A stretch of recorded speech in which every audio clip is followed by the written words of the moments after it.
Public speaking, there we go, presentations. Yeah, that's actually one that's ongoing as well. How did Jordan, did anyone speak to Jordan after he won? Josh, that's it, Josh.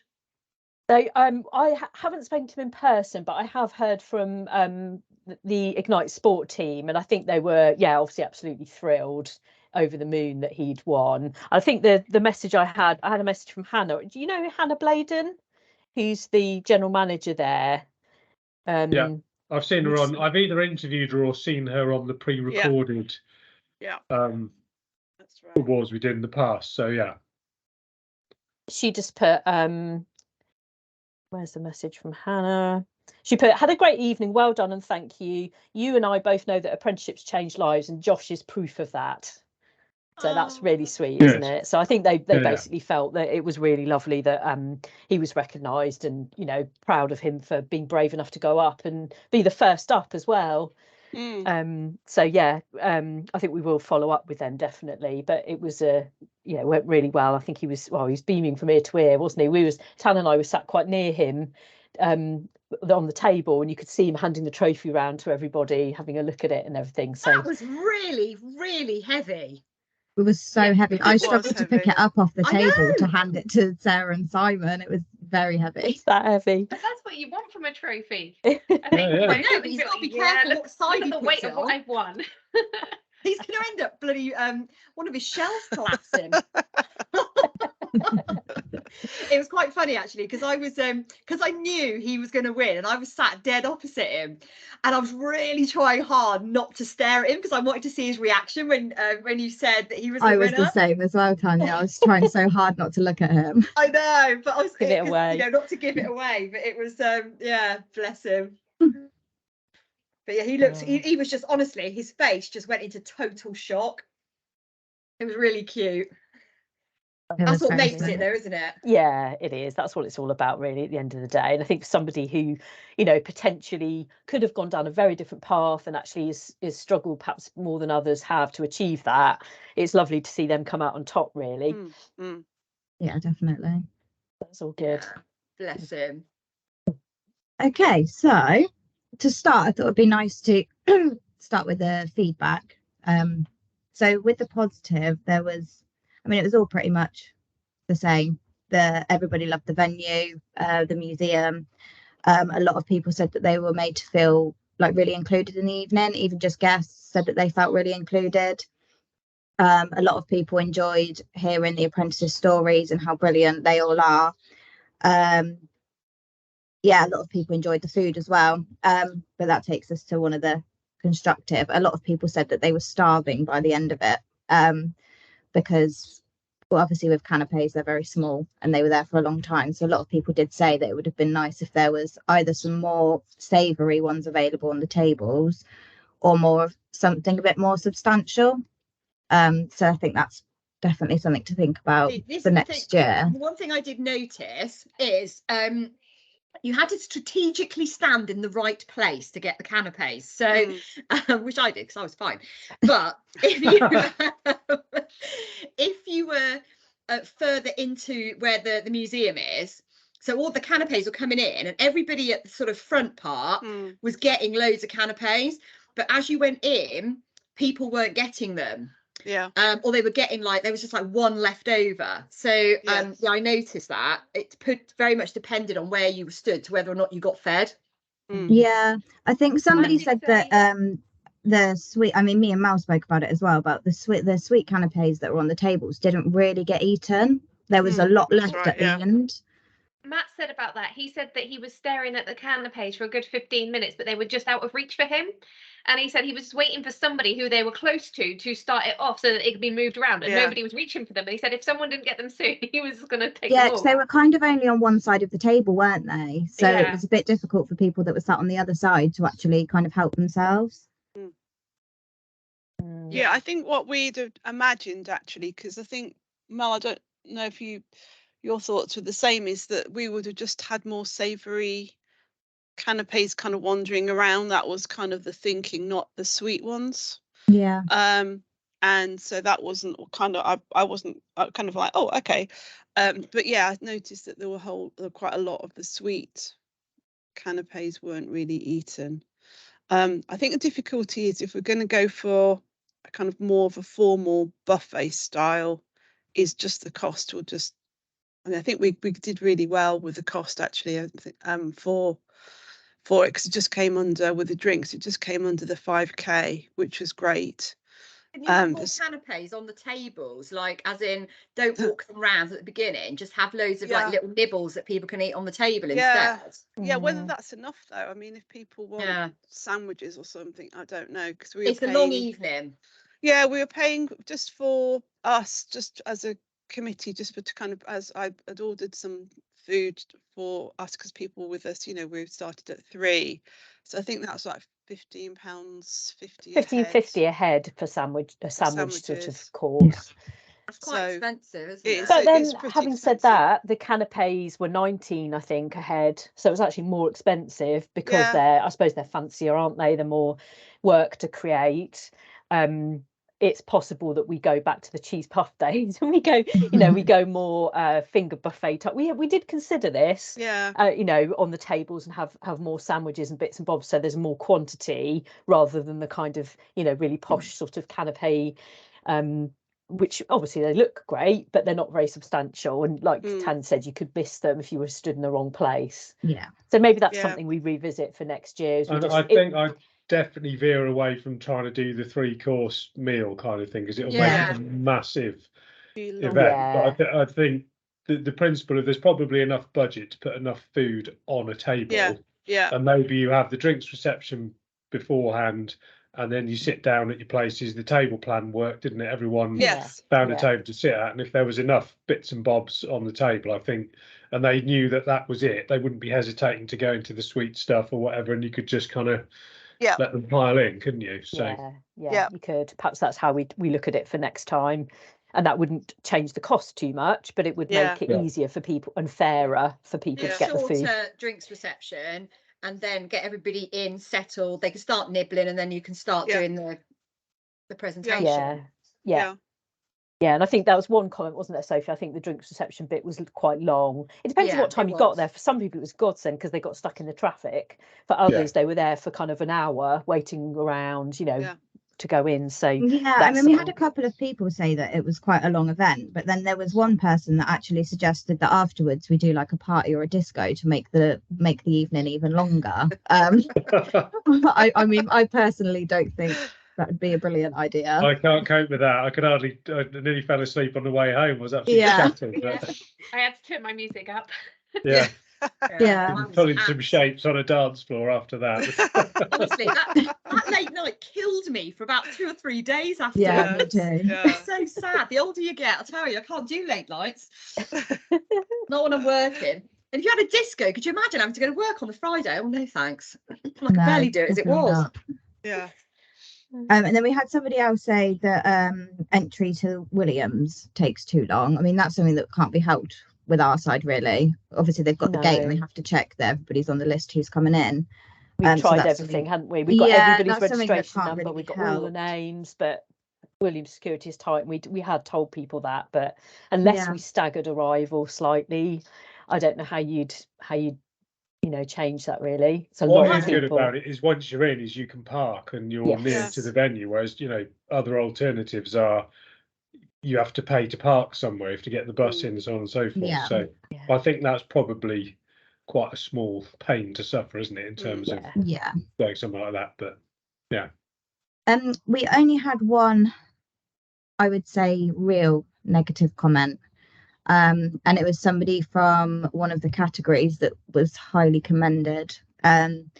She felt that her industry wasn't taken seriously, and that during the judging process, the person that had gone to see her wasn't really taking in what achievements she had done while she'd been working there. And she felt that her little snippet when she was being spoken about at the event didn't actually highlight the achievements that she's done. And she actually said that she wouldn't recommend anybody from her industry to enter the awards purely because she didn't feel appreciated. Spa, so beauty. Was it Whitney, the Whitney Minster Lovell place? I think there's two points to consider on this, because one is that we've already talked about it in the lead up to this one, of how we're going to be more inclusive and what we could do to encourage those more familiar with apprenticeships but less showcased, like hairdressing and beauty, and that we've already talked about that, so that's going to come up for next year. But secondly, having judged God knows how many categories across God knows how many awards, it's 50% on the person judging, but it's actually just as much down to the person that's showcasing themselves to get across what their achievements are and what they're doing. And if you don't do that clearly and with enthusiasm and sell yourself, then the judge isn't going to take it that seriously. So I think, there's two things to consider on that one. And I think also places one. So I mean, and also really to get highly commended, I mean, that's brilliant in itself, because you know, you've gone through the whole process where so many other people have entered that category, and actually you've been kind of chosen to be almost not a winner, but you know, highly commended is brilliant as well. So how many people were entered that award, do we know? Yeah, I can check. I can quickly check that while we're talking. And she has given her name, and we did ask people to give their names if they wanted to be contacted. So my suggestion is perhaps, I'm happy to do this, is to maybe get in touch with her and just you know, have a quick chat about that. And I think just get, you know, so that she feels listened to and can kind of explain that a little bit more, and maybe make some of those points, like Sophie said, you know, to be chosen in the final three, you are being taken very seriously to get that far, really. And I don't want her to. So there was 8. So she was one of 3 of 8. Seriously. Yeah, she's done pretty well to get in. And I think, as Sophie said, loser syndrome to me. The worrying thing is that it was, see, again, I can say, I'm sure she won't mind, but it was Megan from Blenheim, and I really can't imagine Megan A dissing beauty and hair, and B being in any way dismissive of somebody. She's very personable. Blenheim do so much to you know. Which category is that? It's the Rising Star. Right. So it was the one for early on in your apprenticeship, making a difference. Yeah. No, they did a really good write-up on her. I remember. That's what I was listening to it. And the reason I remembered listening to it is because one of our lads at work, his wife used to work there. Dave Cav's wife used to work there. So I was listening to her story, and actually I thought they did really well. I thought they really spoke about her very well. So I don't actually think that's true. But also the person who won the overall prize worked for in sports. I mean, it wasn't like a irregular office sort of professional industry, if you get my drift. It was a sports thing. So I don't actually agree with that at all. So I'm going with Sarah. I think sore loser syndrome. Got to be honest. You get one every year.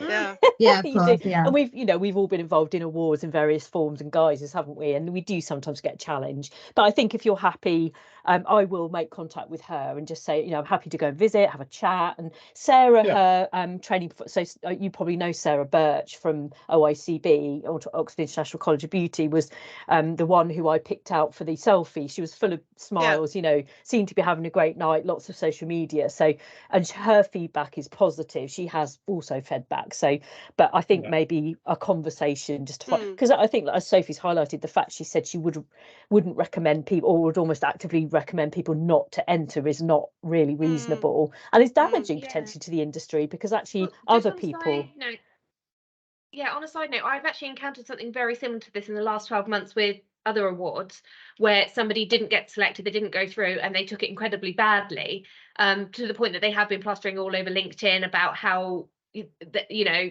saying awful things about the awards, how they're run, who's behind the scenes, what you need to do to it. All of it not true, but they have been very damaging.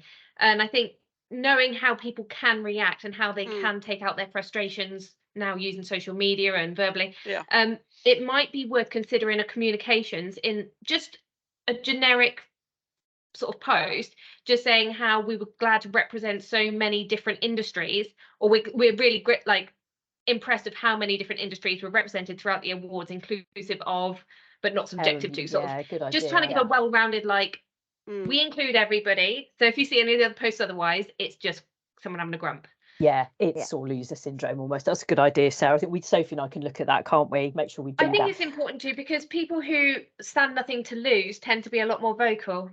Yeah. And also one of the other comments was about, as Sophie said, people feeling included, and there was a comment about the range of awards and the range of businesses there. So they do contradict each other, and you can never please everybody, but I think we'll just try and do a couple of things to kind of mitigate that in case anything comes up. I don't know what her application was like compared to others, but sometimes the applications aren't great, are they? Do you know what I mean? So you know, and the fact she was visited is, you know, not everybody gets a visit. So Megan's professional, isn't she? She's done a proper job of it, and she's, you know, she'll have chosen a winner with no bias or anything like that. She'll have chosen a winner based on, you know, she's got down to a short list of 3. They've all made it to the awards. That's fantastic. We said all night long, you know, to even be in the room, you're a winner, kind of thing, is what we say. And I firmly believe that. And out of the category of, you know, with 8 entrants, she's done really well.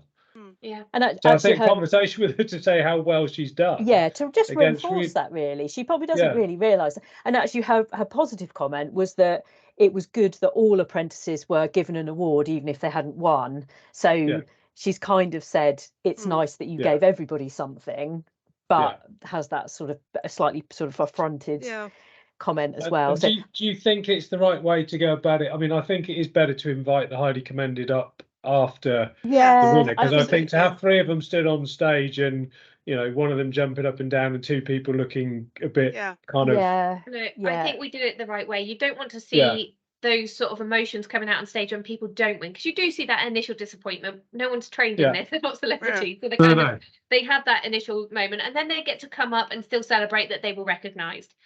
And they all look pretty happy, most of the highly commended, coming up for their photo opportunity afterwards and that. So And I've seen some nice social. There was one of them, for example, Cameron, who's in the intermediate award.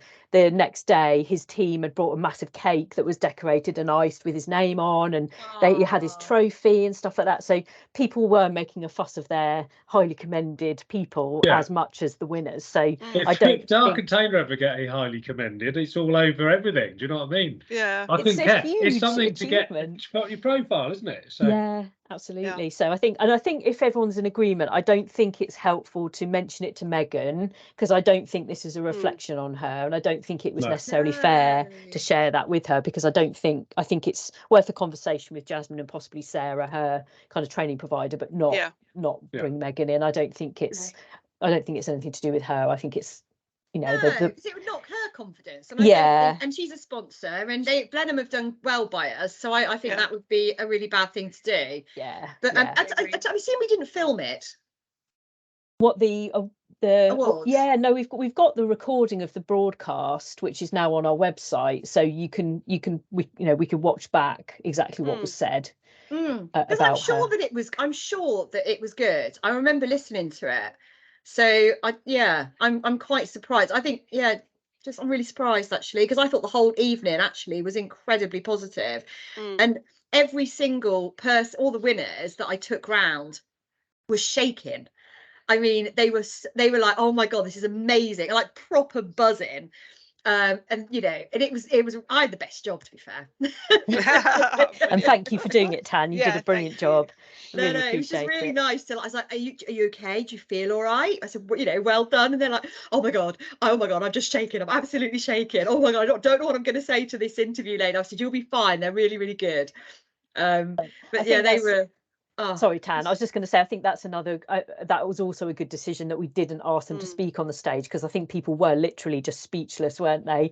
And I think being able to say something, we haven't yet seen what they recorded, but being able to say something off of stage. Also, it stopped the flow of you do need to rattle through the awards, because it does take quite a while by the time we invited someone up, then the highly commended round of applause. And I think if we were doing speeches as well, you could quite easily add another half an hour to the evening, and I think it was about the right time. I think if you could maybe get going a bit earlier, maybe shorten the drinks reception, have the food on the table, then then that's it. But you just sensed a bit towards the end things were getting a bit restless sometimes. Yes, they were, weren't they? And it's funny when an award's been, it's particularly when an award's been done and about 80 people come up on the stage to receive it. It kind of takes a while for the murmur to quieten down. But I think that was our with the raffle and stuff, is that there are a lot of people were chatting, and it did take, there was a certain times when it took quite a while to, I just, I really wanted to shout, can you be quiet, please?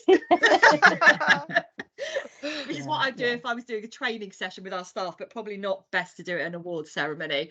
But they were getting on my nerves because I really wanted them to be quiet, because you could see that people were trying to speak. But they were at the back. It's always ones at the back, isn't it? Yeah. Well, actually, that sort of leads on to the other sort of slightly, I wouldn't say negative feedback that we had. Sophie can fill us in on. Is that the age? I was thinking about what they said about the sponsors, the length of the. Somebody said that they were talking about their own company for too long rather than talking about the apprentices. Yes, there was a couple that did that. Bit. Yeah, there were definitely a couple that did that. I noticed that, and I was a bit like, this isn't about you. But I think it's difficult because obviously they are a sponsor and they do get a lot of their promotion from us. So I think for them to stand up. Brochure. That's kind of what the brochure's for. So you say, this is who we are, all of our information is in the brochure, but this is why we're here tonight. And I think people sponsor went on a bit. People were a little bit naughty because they've been told and given a guide and told to keep 3 minutes, and then went, we're going to do that, and then they didn't. A lot over, there were some people who came up with. Sorry, Sarah. Sorry, you go ahead. No, go on. I was just going to say, there were some people that came up and you could see straight away because they had pages and pages but it was fully documented. It wasn't even notes or anything to sort of glance down at. It was a full script, which I've done in the past, so I've been guilty of. But and I was like, oh God, that's going to take a good 5-10 minutes to read, and it did. Yeah. So that's exactly what I was going to say, Sarah. So there you go. So that's a good job.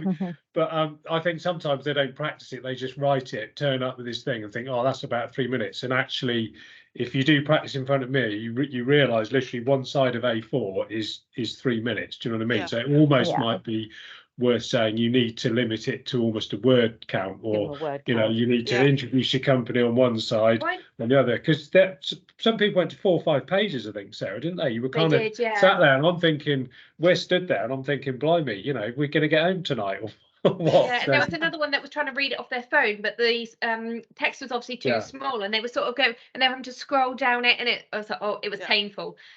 But what we could do on that note is we've done the other things in the past where we've recorded tips of people of how you enter, and we've done tips of everything else. Why don't we do a really short tip session on anybody that's coming up as a sponsor to speak? Keep it to one side of A4, keep it brief,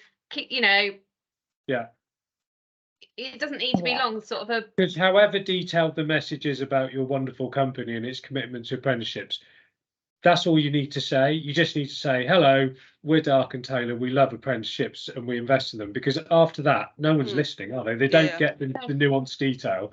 But you've got the bio in the brochure, which everyone gets to take away, that's published online. All the sponsors are highlighted in the social media before the event. So I think that the real thing to them is to say, because how long was the event? Was it 2.5 hours? In total? It went on a little bit longer than that. Yeah. So for me, I reckon if you could get it done in 2 hours, that would be really snappy and good. With I don't mean with the drinks beforehand, but the actual kind of people up on the stage kind of thing. I think that's about the limit of where you need to be. So you feel it does go on a bit. But you could do different things, like with the raffle, you could take people's names and addresses and you could just draw it, couldn't you? And you could say, and our raffle winners are, and you could have a slide coming up, and they come up and you could select the prize for them rather than them choose. There's things you could do to beef it up. I think it was such a big event, and it was great that it went on, but actually you could get all that feeling, but probably in an hour's less time. I think we got the same feeling last year, almost, apart from that winners moment, by just having people come up to get their trophies and have photos, because the feedback and the it was very similar, and obviously that was a lot shorter, and so I think if we had something between the two, we could be a bit stricter on the sponsors and speed a few other bits up, like the raffle and things. We could do that. We could have it, and that would leave longer at the end. I think with the whole having their names, I think that would take a little bit longer because obviously people start piling in all at once, really. And if you're having to get people to write their names on their ticket, I think that I think it also includes everybody else, like the guests, because then they get to be a part of it, and they might go home with something too. Yeah, they might win something. So that was the idea, wasn't it? That you get more winners. Excitement or you just publish the numbers on a screen and say, go and collect your prizes. Here's all our winners. Pink number 80, whatever. And it's there with the ticket on it saying, oh, I've won this, rather than, oh, I get to choose, kind of thing. So that might speed it up. But I don't think the raffle's the problem. I think, it's people talking and that kind of thing. But I think you could make it a bit more snappy, and I think it would be a better event for it. But this, we're kind of dealing with the margins of kind of, it was a great event, I think. So just tweaking it, but we do that every year, so it's just tweaking it and making it more efficient, isn't it? Yeah. And it's the first time we'd done it since 2019 in that way, wasn't it? So we had ring rust. Yeah. But all good. Thank you, Sophie. So we move on to the raffle, because the feedback about categories and judging is kind of a bit further down anyway. So with the raffle, the amount we raised was 530. Was it 35 now? 530. £530. Right. Not as much as last year, but still a brilliant amount. I don't think we sold as many balloons this year, did we? We sort of forgot. No, with the balloons, it's 6 of one, half a dozen of another, because the ones we had last year were a lot more stable. They were a much more solid base. They looked that little bit more worth £10. So I think that's potentially why they sold more. But the ones this year cost half the price. So that £150 is in our pocket as opposed to in the charities. So that's the difference. Yeah, and I think I would favour that way round. Yeah, that the money could go on something for the event itself. It's great to give, but over £500. I think we raised 560 last year, so we were very close. It still worked well, and thank you, Sophie, for all your work for getting the prizes and things in, because people were very generous, and thank you for donating. But I will work out how best to get the money without money laundering to Catherine House at some point. Might have to leave it over there, but they're getting money that they wouldn't have got normally. So that's what I say. Anything's good, isn't it? Yeah. It's more than 500 quid, and it's a nice little thing. A few more people won some prizes, and so I'd say overall good. I spoke to Steph afterwards, and she was very grateful. But I think it's also giving them really good exposure to other businesses. To kind of promote what they're doing, part of and the she story, got a chance to talk about what. She's an apprentice, and exactly. So I think tied in brilliantly. Yeah. Thanks, Sophie. So next is social media, so comms and PR. So I was just going to a little bit more now. Shall I just give a quick update on that? So I think again we looked at having the aspects of social media that worked quite well. There's a couple of things that I spotted just having a very quick look at social media. So we had our comms lady Emma was publishing announcements on LinkedIn and Twitter, and on LinkedIn on that day we had an engagement rate of 11.4%, which is normally, if you get anything above 1 or 2, you're doing quite well. So it just in terms of the posts that were sent, we got good engagement. People really liked them. There's a lot of sharing of posts and commenting on them, which was good. We had, again, I can't remember the top of my head, but we had a good a number of impressions as well on Twitter. So I think it was not as many as last time, but then everyone was at home. So I think we still made a big impact. And if you look at, I've got a little graph actually, if you look at our graph on Twitter, in fact, I won't do it now because I know we're running out of time, but I'll share that perhaps as part of a follow-up review, just a bit more information about our sort of impact. But certainly the when you look at the graph of impressions, it shoots up for the day before and the day after, as well as the day of. So we still made an impact. I'll check with Oxford Media Factory about the views, because it'd be interesting to know how many people watched from the broadcast. I'm guessing not that many, because I think most people were in the room, but it'd be quite good to know. It didn't cost us any more money.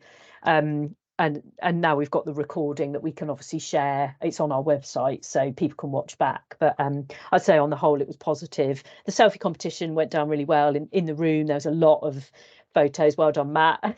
I like the canopy smolder selfie was probably my favourite. Yeah, that was good. That was good. But you know, people from Oxford Health, the guy, you know, did there was a lot of kind of, it was nice. It gave a bit of fun to it as well, didn't it? And we ran out of time a little bit. How are we going to show the selfies? And I was stood there going, "Oh, that person!"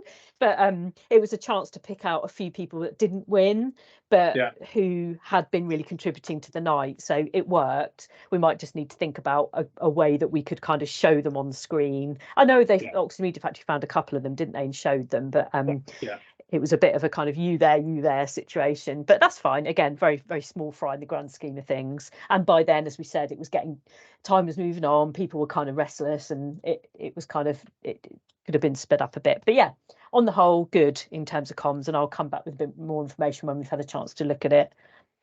Brilliant. And we've got the highlights film. I think they're doing the final. Yeah, they were hoping first cut today, I think, weren't they? Yeah, I think we should get that by the end of the week. So again, lovely photos that I've shared with all the sponsors and finalists that they can then use themselves, and we should have the highlights film hopefully almost ready by the end of the week, which we can share. So that's good. Some good assets from that. Yeah. Okay, so were there more photos to come, Mel, or was that all of them? Because I just didn't see our committee one. Yeah, no, do you know what? I looked for that. Yeah, he Ben has sent me a separate folder which I've just looked at, and he's put kind of staff and setup photos in there, which includes the committee. So normally that's in the gallery. So I might just ask him to add that, because it's quite nice if that's on there as well. But I can share that with everyone, so you've got it yourselves anyway. But yeah, that's why he's put them in a kind of separate folder, because he took some setting up, you know, type photos. So I will share those as well with you. Oh, thank you. brilliant. So next we've got the feedback on sponsors. I guess we could kind of tie that in with categories in the judging process as well. So does anybody have anything they wanted to say about the categories or sponsors? All the categories were good. Yeah. So apart from some of the sponsors promoting themselves rather too much, it was all right. Yeah. The guy from Hill, I was like, can you just get on with it now? He was one of those, and there was a couple of them that weren't involved in the judging but represented the company on the night. That was the one thing that irritated me with him, if I'm honest. It got my back up a bit, because he was saying, he looked at somebody directly in the eye and said, "Oh, I didn't visit you, but one of my colleagues did. But the person that I visited, I knew straight away was the winner." And I was like, "Mate, You just said what are you doing?" the winner. Oh my god. And her little face, bless her, was just like, because She was right at the front. Yeah, everyone had looked at her, because he said, "I didn't visit you." So everyone looked at who it wasn't. It said, "But the person that I've chosen, I visited," and she was still being stared at, and I thought, "Oh, you poor thing." But that was the only sponsor I thought maybe could do with a bit of direction. I met him when he first arrived, and without sounding rude, he was very cocky. Yes. Very Cocky. He was extremely. I think he maybe needs a bit of advice on how to hold himself at an event like that, I guess. Yeah. And actually, I know we won't necessarily have the money to do this, but the advantage of the pre-recorded sponsor bits was we had absolute control over how long they were, what people said, how they came across, and so the time and money spent potentially could be good, because then you don't have that. But anyway, something perhaps we come back to. You're always going to get one, though. Do you know what I you mean? are Yeah. however much you tell people what to do, or you know, they don't always, they sort of go to pieces a little bit, or go, you know. We did do the briefing, so they gave them the briefing.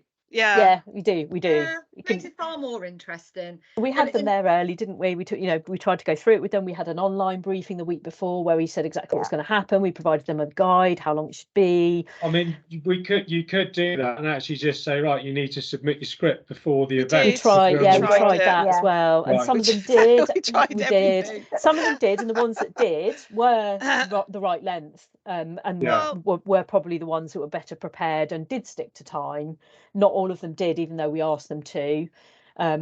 and we didn't have sight of those in advance, so it's difficult, isn't it? I think we just, Mel, if we get next awards, and we probably need to come on to it very quickly because I don't know if people have got time, but Sarah's got a dash, haven't you? It's just a case of whether, you know, if we've got people like Hill or we get extra sponsors, then we can pick and choose a little bit as to who gets to sponsor the next year.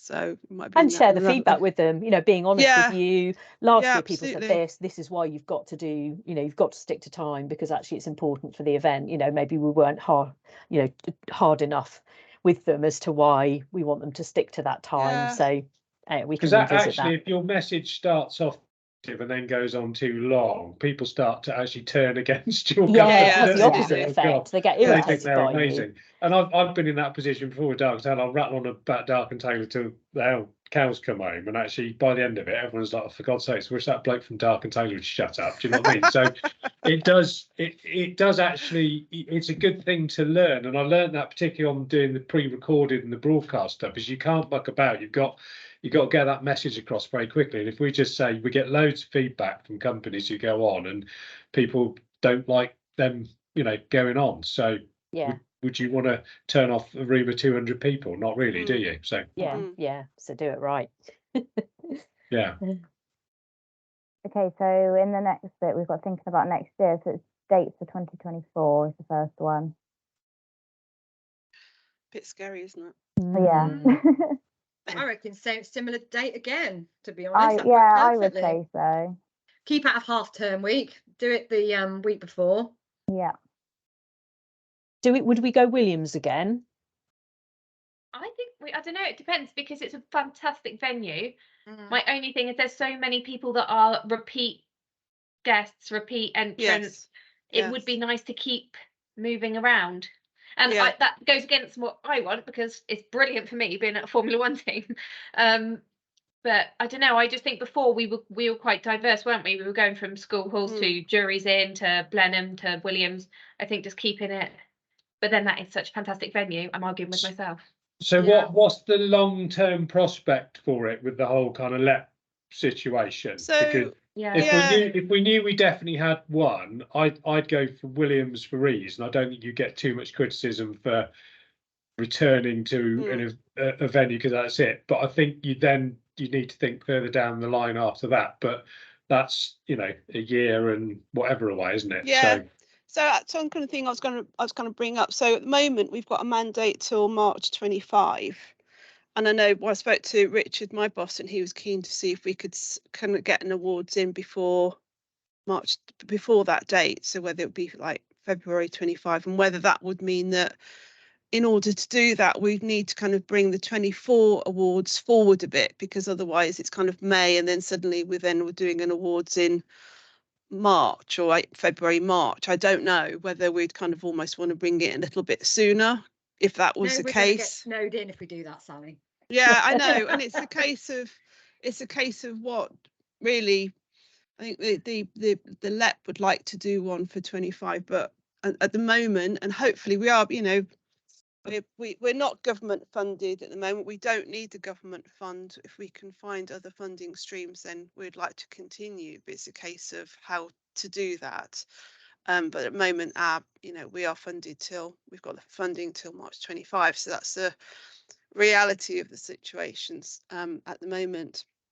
So we can definitely plan for next year, but it's after that, it's a case of whether we want to risk doing a February 25 one, like I say, you know. But as Mel was optimistic, said, you know, like we had the traffic issues at this year's awards, there's always going to be something. So yeah, you always get over something, don't you? I mean, I think almost we need to do next year, and then we'll sit down afterwards and go, right, are we going for it? And if the date's February, it'll happen by February, won't it? Exactly. It does come together. If you think about how quickly we turned the first one around, it was a matter of almost weeks, wasn't it? The first ever one. It can be done. Everything's in place now. There's not a lot that would need doing other than getting the entrance in and a bit of judging. Exactly. And actually, we probably had almost arguably too long for the entry process this year, because we didn't get anybody entered before Christmas. So there was no advantage in opening sooner.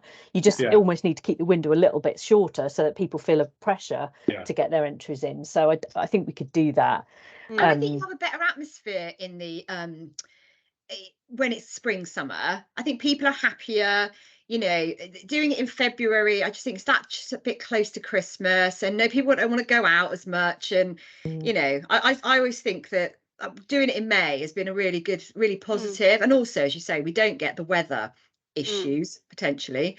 But as for another venue, the only problem we have, and believe me, I know this because I have to do a lot of venue checking for the amount of people we have in our company, which is sort of similar to the amount we invite there, and it's bloody hard to get a venue that will fit 200 people in. I'm telling you, for that sort of event, there's also got a stage or a presentation area. Well, the one Oxfordshire that I is know not of, great. the only other one that I know of that I thought would be great, a few months ago I said to the Chell Business Awards, so we're holding it there. But I'll know for next year if it's any good by September. Where's that? The Chesterton Hotel. The Chesterton. Yeah, so it used to be Bignell Park. It got taken over. It's been completely revamped. They've knocked all through in there. It's absolutely stunning. And it can fit up to 350 people. There's a separate drinks reception area, big gardens, all that kind of thing. So, and yeah, I'm saying on paper, it's fantastic. We have booked it for the Cherwells, but I won't know until September if and the good thing is the other side of the county, because that was always a thing I remember at the Oxfordshire Business Awards, is can you move to, if you start doing it in Henley, then you need to have one on the other side, so it does move it around a bit. But you know, because don't Williams give us quite a good deal as well, because they're quite supportive, aren't they? See, we don't pay for the venue. It's the prestigiousness of it all as well. The whole thing cost about £5,000 at Williams, and that included the food, the drink, the AV, everything. It's really good.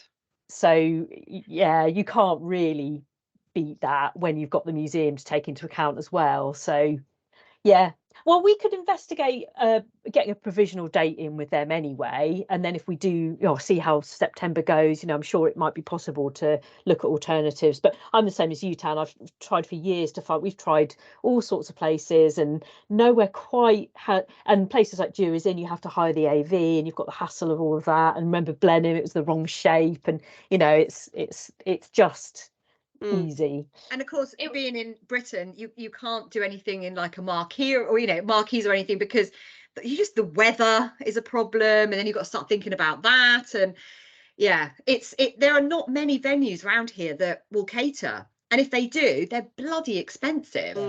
Yeah, they are. I think as well, because we've had names like Blenheim Palace and Williams F1, we've got to kind of keep it on a par.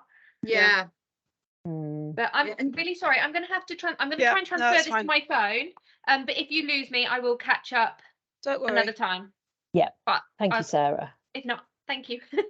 Thank you so much, Sarah. Yeah, take care. So venue choices are incredibly difficult. But I mean, that one that Sarah mentioned might be good. But again, it's going to be, unless you get them actually involved in being a sponsor, it's going to be bloody expensive. That's the problem. I mean, the Jury's Inn, I looked at hiring that for 4 hours in the afternoon for a room that fits our lot in, and that was going to be £3,000 just for the room. I mean, it's crazy money.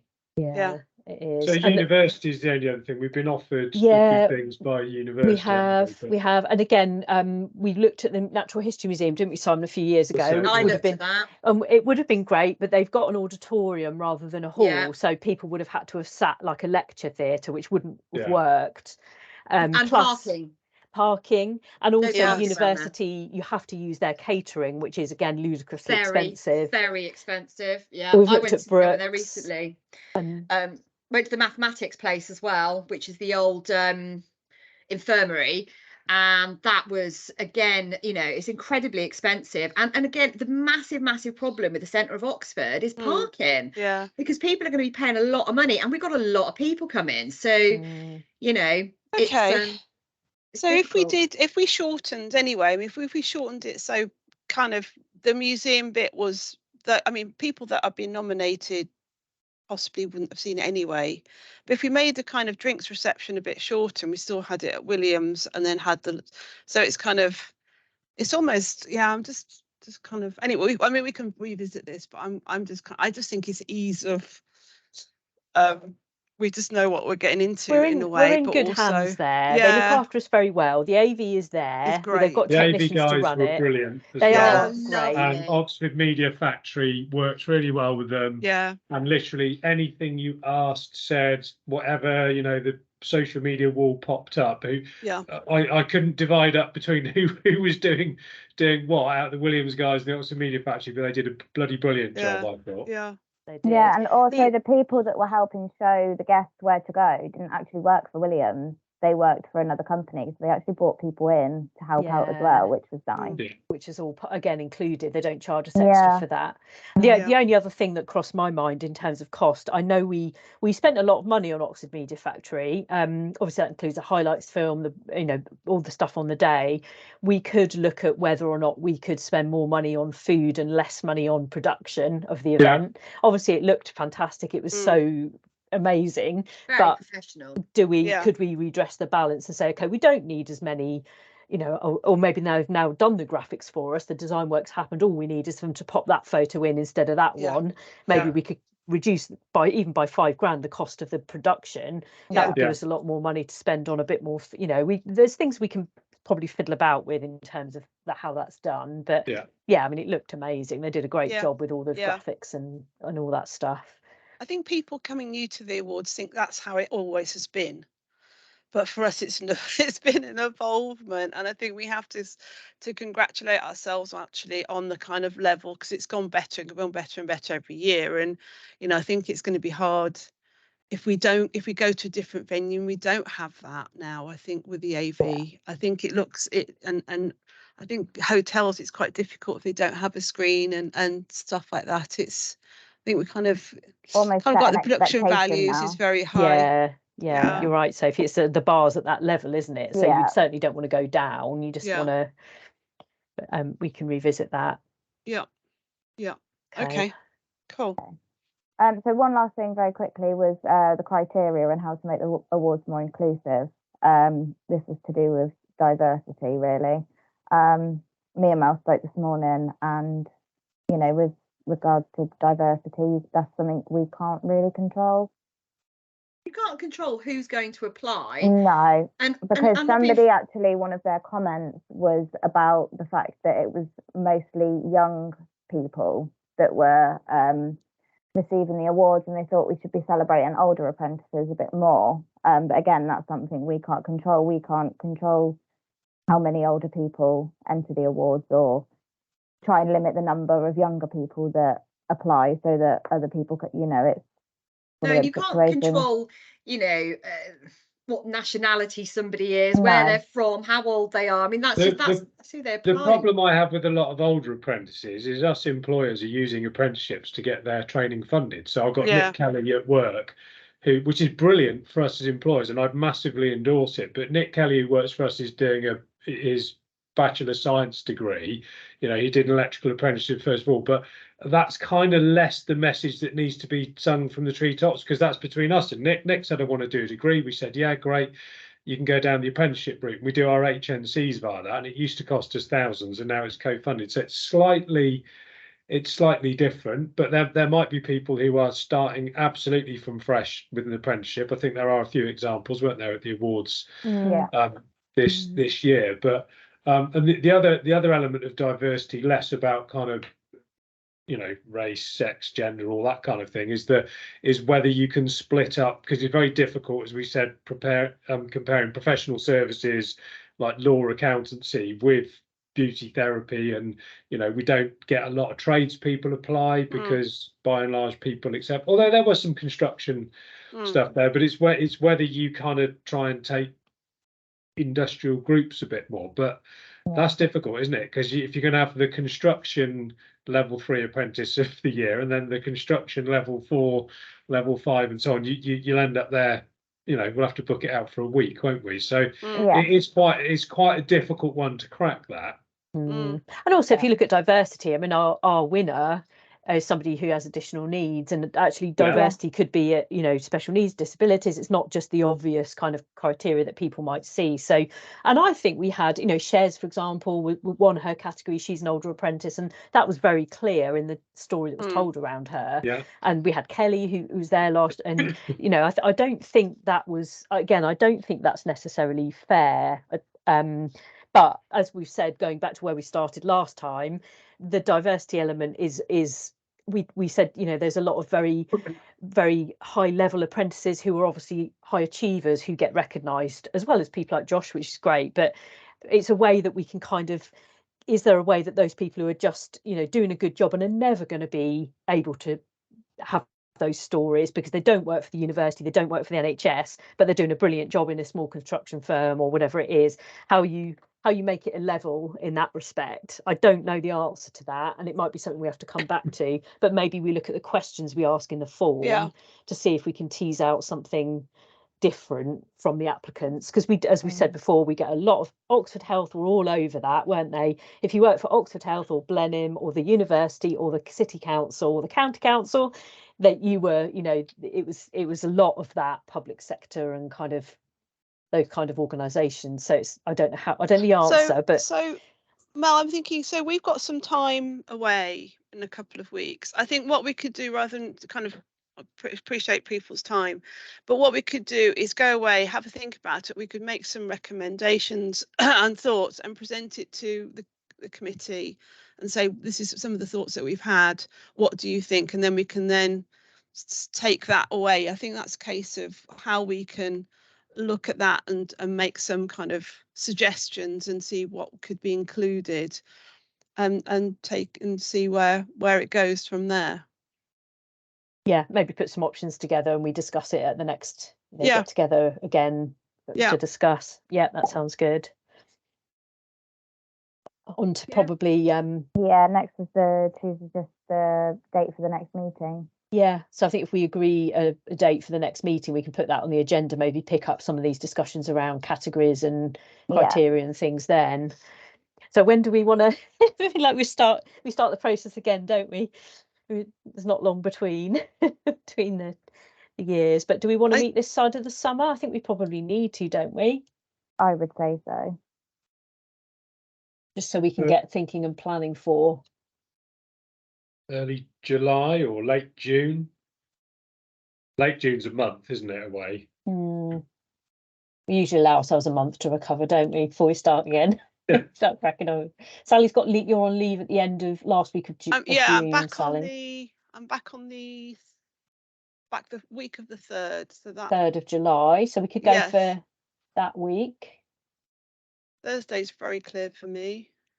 That is a very bad week for me, unfortunately. Oh, okay. No, that's fine. Sorry, what week are you looking at? We're looking at the 3rd of July. So the 10th of July is a lot easier.